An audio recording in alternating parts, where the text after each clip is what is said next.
eu sou Cláudia Santos, jornalista, e estamos retomando o Pernambucast, o podcast da revista Algo Mais. E iniciamos hoje uma temporada muito especial, onde a gente vai abordar gestão e carreiras. Olá, eu sou Rafael Dantas, sou repórter da Algo Mais, divido com Cláudia essa missão de conduzir a revista. E nessa retomada do Pernambucast, temos uma temporada especial sobre gestão e carreiras, em que vamos ouvir especialistas da consultoria, da TGI Consultoria em Gestão. Hoje, vamos receber um convidado especial, que é Francisco Cunha. Provavelmente você já viu Francisco em alguma caminhada aí pela cidade, mas hoje ele vai falar de um assunto que ele é especialista, que é estratégia. Seja bem-vindo, Francisco. Olá, leitores da Algo Mais e agora ouvintes do podcast Pernambucast. Queria agradecer a oportunidade e dizer que estou muito contente de falar sobre um tema tão importante para a realidade empresarial, que é a estratégia. Chico, muita gente já te conhece, né? Mas é de praxe a gente apresentar nossos entrevistados, né? E eu vou pegar até uma colinha aqui, porque ele já fez muita coisa. Francisco Cunha é formado em Arquitetura e Urbanismo pela UFPE, mas há mais de 30 anos se dedica à consultoria e gestão de empresa. Nessa longa trajetória, já viu Pernambuco sair do marasmo para o estado que mais crescia no país. E já viu também muitas empresas crescerem e caírem. E um dos motivos desses altos e baixos é a adoção de estratégias certas ou erradas, ou mesmo a falta delas. Chico, a gente já está no final de abril. Ainda é tempo de se pensar em estratégia? Eu diria que sempre é tempo de pensar em estratégia ou, dizer de uma maneira diferente, sempre é tempo de pensar estrategicamente, porque a condução da empresa, a condução de nossas vidas, ela deve-se a uma orientação que é de natureza estratégica. Então, já um famoso pensador disse que não há estratégia para quem não sabe para onde vai. E se a clareza do destino está mais ou menos estabelecida, fica mais fácil ou mais difícil seguir um caminho que seja virtuoso. Por isso que eu penso que raciocinar estrategicamente é não só uma necessidade, como um requerimento a qualquer tempo.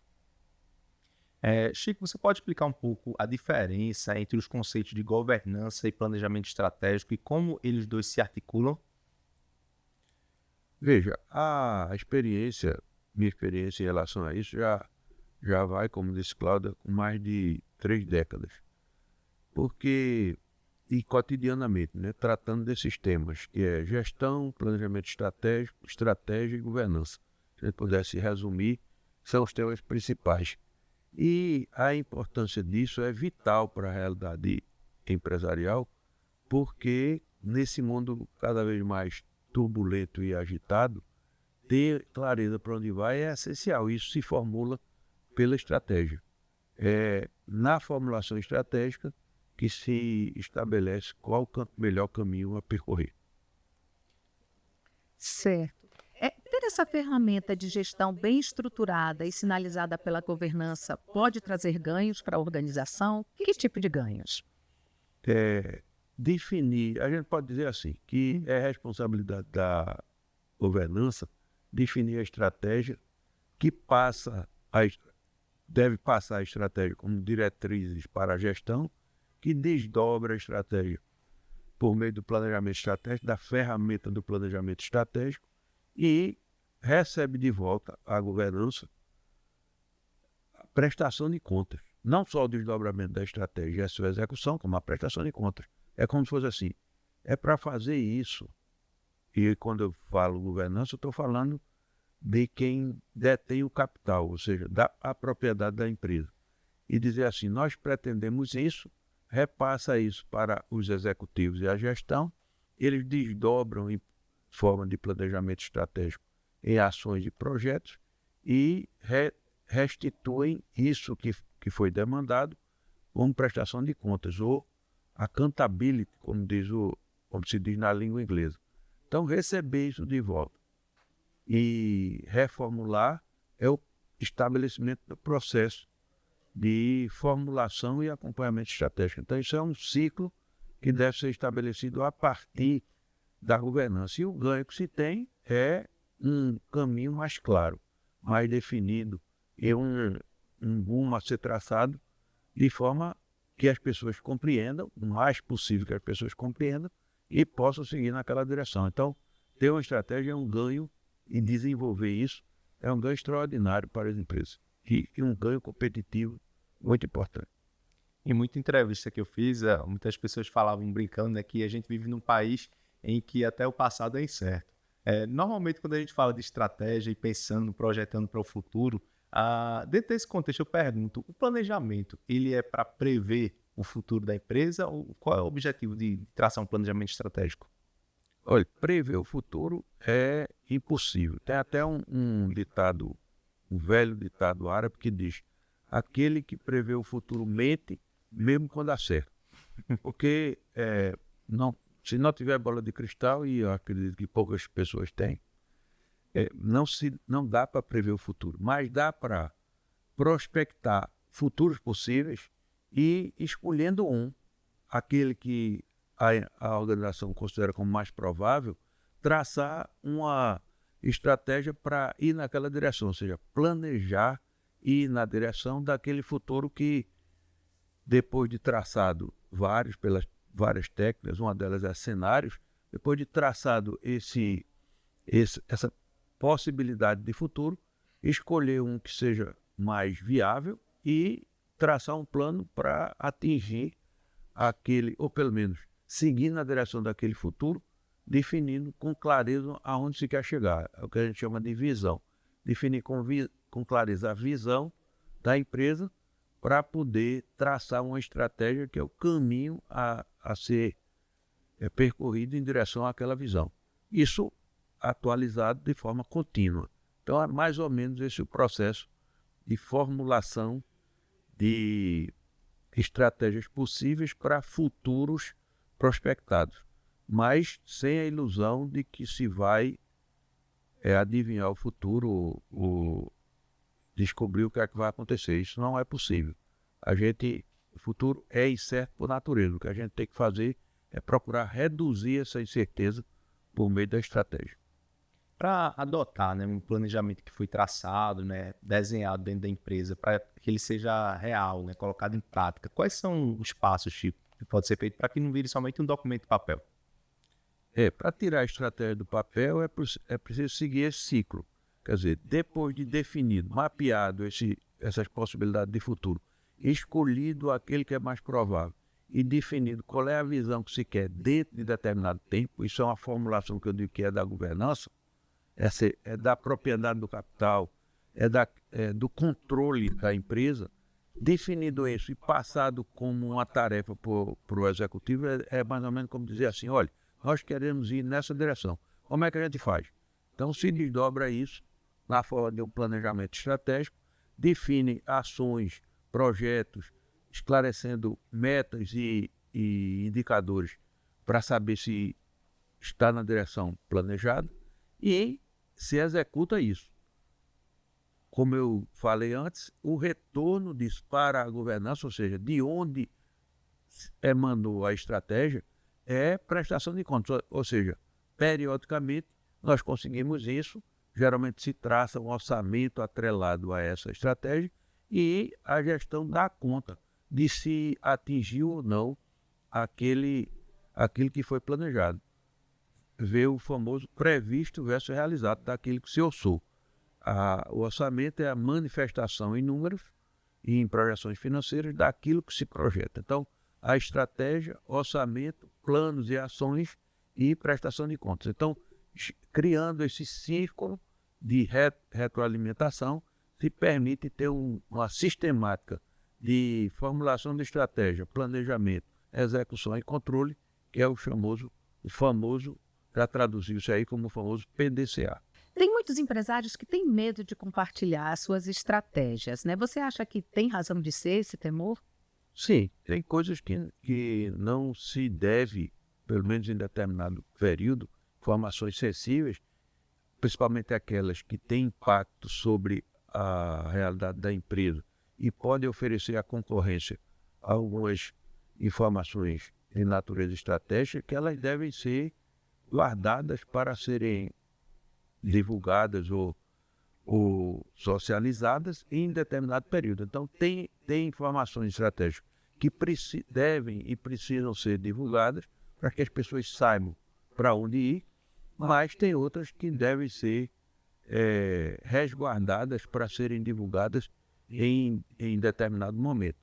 E escolher isso que nunca é fácil, porque, diferentemente daquilo que às vezes se sugere, que deve ter um padrão para seguir em relação a planejamento, em relação a certas condutas, cada caso é um caso na formulação da estratégia e no seu desdobramento pelo planejamento. Cada situação merece uma análise do que é que pode e deve ser divulgado naquele momento ou não. Isso é uma decisão de natureza estratégica, ou seja, eu diria que isso é uma decisão da governança.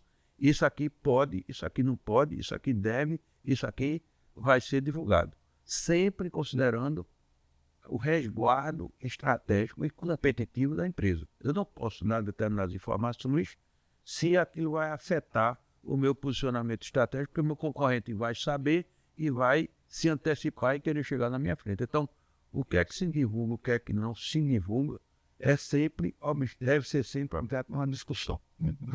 Certo. E o que fazer para engajar as equipes na realização da estratégia?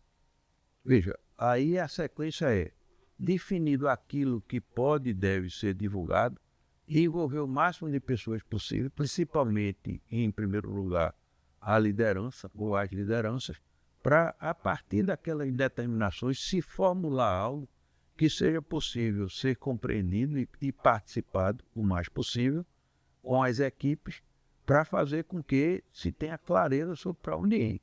O fundamental da formulação estratégica, e aí a gente envolve o planejamento, o desdobramento em ações e projetos, é as pessoas terem clareza, naquela clareza possível, de para onde deve orientar a sua ação. Se isso está, quanto mais claro tiver isso, mais desenvolvido estará o pensamento estratégico, mais do que o planejamento, o pensamento estratégico.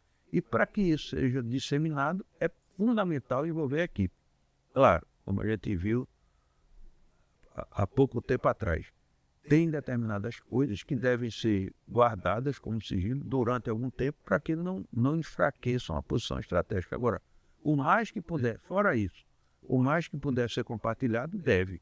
E usado como um ingrediente de mobilização da equipe para que elas possam se preparar para esse futuro sempre certo. Ou seja, se eu reduzo a incerteza pelo método estratégico, eu tenho que compartilhar o mais possível isso, tratar com a equipe e desdobrar para que ela possa se engajar. Porque as pessoas só se engajam naquilo que conhecem e naquilo que acreditam. Então, é preciso desenvolver essa capacidade de conhecimento e de envolvimento para que a natureza estratégica e competitiva da empresa seja mais forte.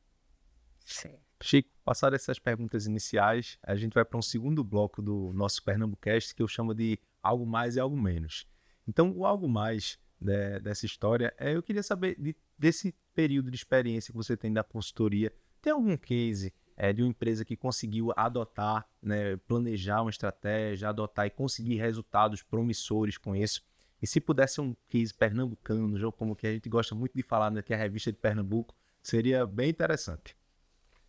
Bem, eu tive a oportunidade de acompanhar um case desse de sucesso num período muito difícil, que foi o período da pandemia. Foi onde as certezas todas elas ficaram sob dúvidas, e do ponto de vista empresarial, foi um verdadeiro pandemônio, para muitas empresas, e algumas não conseguiram se recuperar, outras tiveram grandes dificuldades e outras conseguiram, a partir da dificuldade, aproveitar as oportunidades associadas, porque a gente diz, quando fala de planejamento estratégico, que toda ameaça traz associada a ela uma oportunidade. No caso que me ocorre, é o caso da Tambaú Alimentos, que é uma empresa pernambucana, uma empresa de custódia, líder em atomatados no Nordeste, e aproveitou essa grande ameaça que foi a pandemia para aliando a qualidade do seu produto, a chegada que o momento permitiu ao consumidor e a sua expertise em logística, assumir determinada posição em termos de competitividade no Nordeste, que a colocou como líder. Quer dizer, reforçou ela como líder.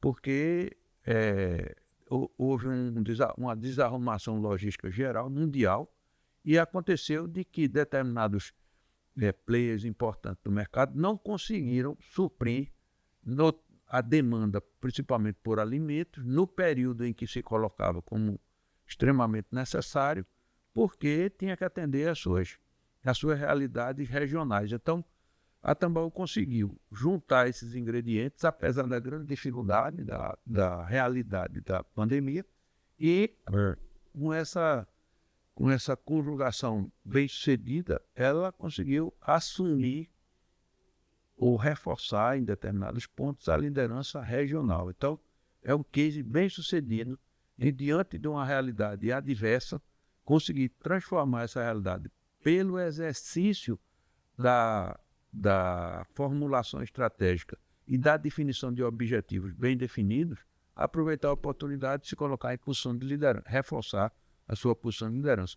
Esse eu diria que é um caso bem sucedido, regional, local, que eu pessoalmente acompanhei de perto, porque prestava e presto consultoria à empresa, prestei nesse momento tão difícil da vida de todos nós.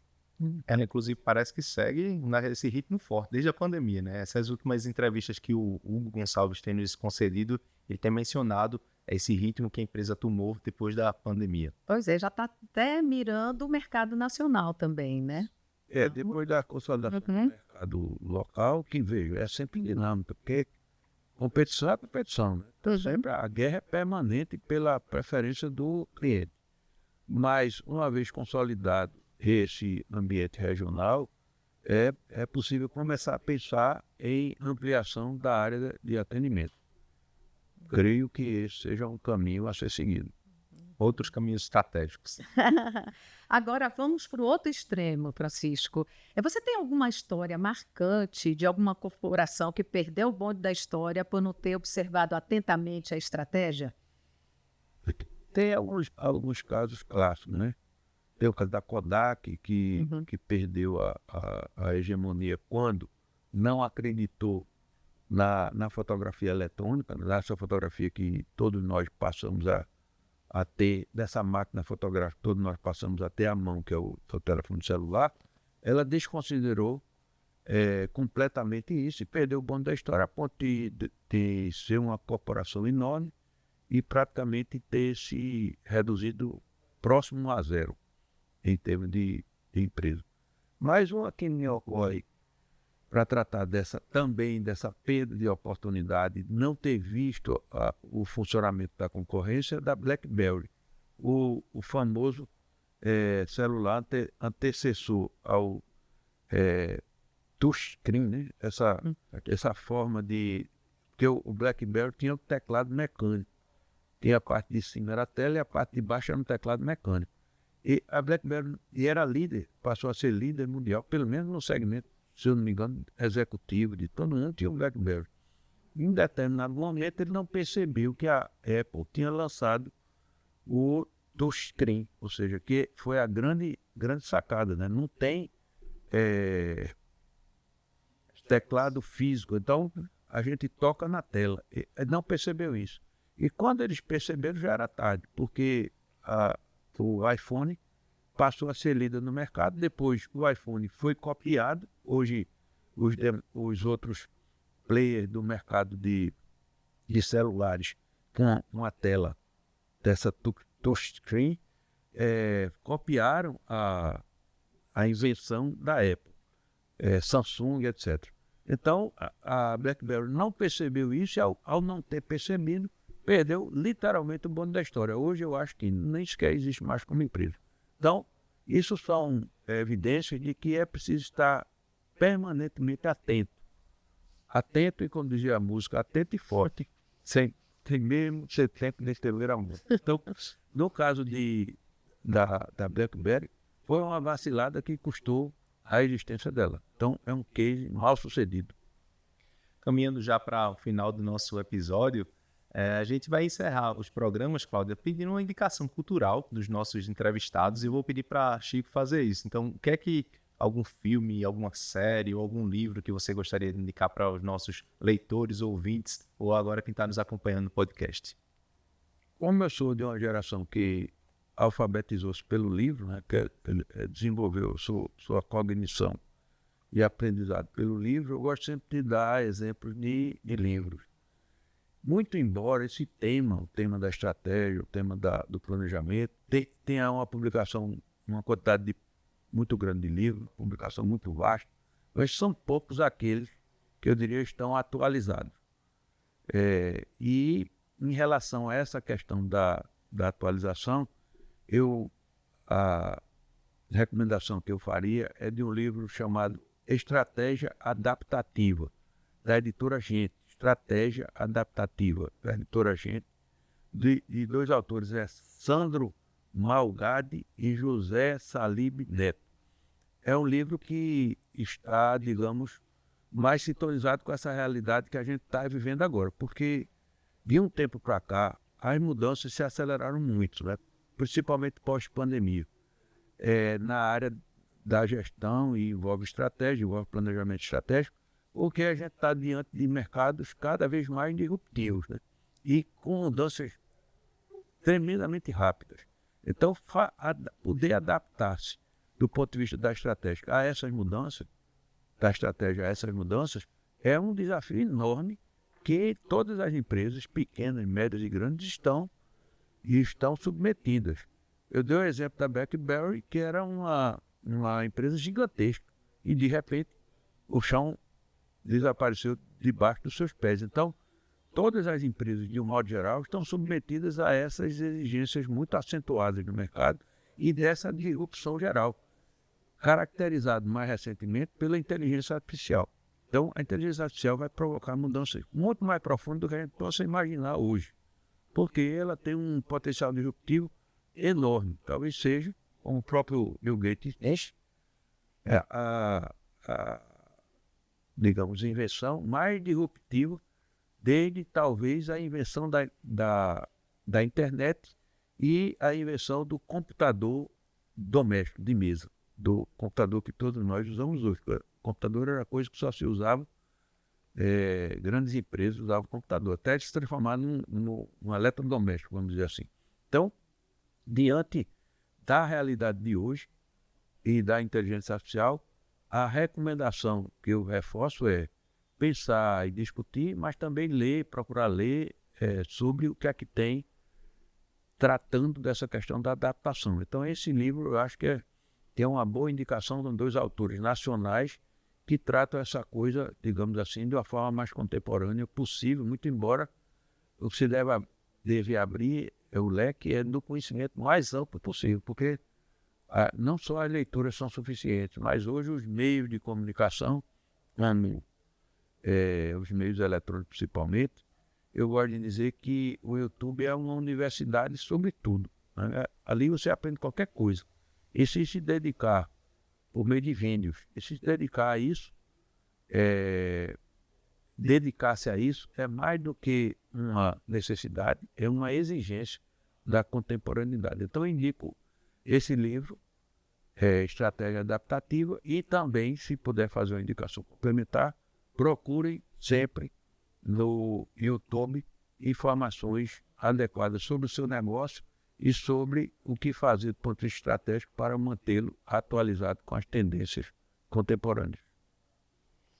Ok, depois dessas super dicas de Francisco, nós queremos agradecer a sua participação aqui no Pernambucast e desejamos a você que está nos acompanhando que deixe seu comentário no nosso canal e nos siga, né, no YouTube, como foi inclusive mencionado por Francisco, né? Acreditamos que também estamos contribuindo, né, para disseminar esses conhecimentos, e também no Spotify e Instagram, para saber tudo mais sobre o que a gente aqui da Algo Mais e do Pernambucast estamos produzindo. Se você desejar mandar alguma mensagem também para a gente, pode acionar os nossos e-mails, né, Cláudia? rafael@algomais.com ou claudia@algomais.com para mandar algum comentário ou alguma pergunta para os próximos programas, que você vai poder saber o tema e os dias certos pelas nossas redes sociais. Obrigado, Francisco, pela participação no nosso programa. Eu que agradeço a oportunidade. Vamos em frente, competindo da forma mais competente que pudermos, com a estratégia mais adequada. Até o nosso próximo programa.